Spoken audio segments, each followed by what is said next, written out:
So today I was procrastinating doing some editing for a vlog, which you've probably already seen depending on how quickly I put this one out.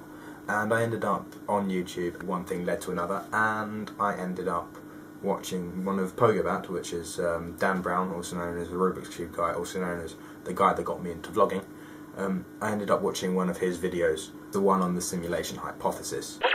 We already have computer simulations of all sorts of different things. Engineers can simulate the physics of their design. Scientists can simulate extreme experimental conditions. Gamers can simulate complicated and beautiful fantasy worlds. As we continue to improve these simulations, who's to say that someday, be it as few as 50 or as many as 50,000 years from now, we won't be able to simulate something as complicated as the entire known universe. Now here's where things get really weird.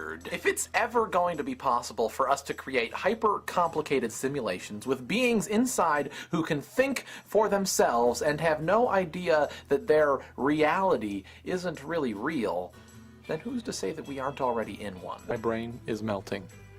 I honestly think that my brain is melting.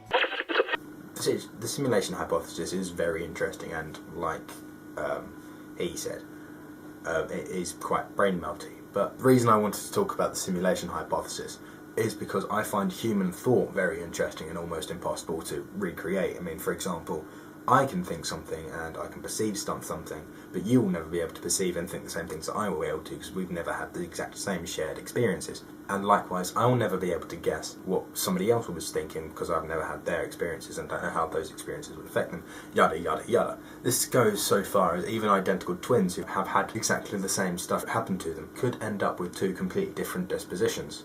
That is really difficult to say really fast. And I think that is something which is innately human. You would not be able to look at and understand somebody else's experiences without being smart enough to anticipate them.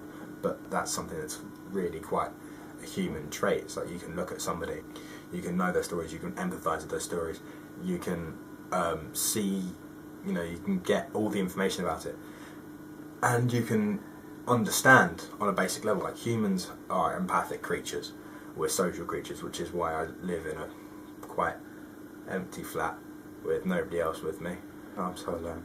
Humans are quite social creatures. Like, we talk, even if it's not face to face. I talk to you through the internet, you talk to people through the internet presumably. And what this means, like, to us, that even though we are social creatures, we've never been able to replicate somebody else's thought process.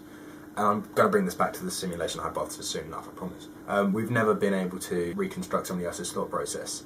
And we're human.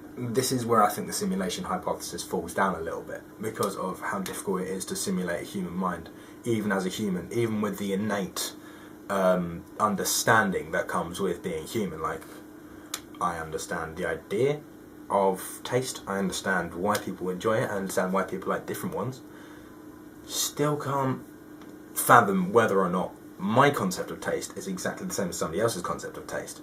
There are so many different variables. Like, you can't simulate that as a human, you can't do that as a human. And something that's not human, something that's completely alien, something that's completely cold, I don't think we'll ever be able to simulate the mixtures of different tastes, different opinions, different perspectives on the world. Like, for example, I can show you my wallet. This is my wallet. It is a brown leather wallet.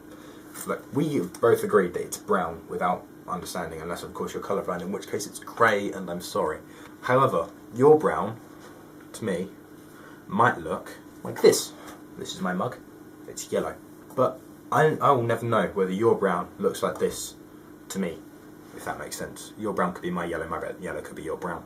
I don't know why you'd perceive it like that, but I don't know why you wouldn't either, which is something impressive. Well, it's impressive to me anyway. To you, you just think I'm a sad, sad little man talking about different perceptions and stuff. And I am, but never mind. I think that's about as much as I wanted to cover.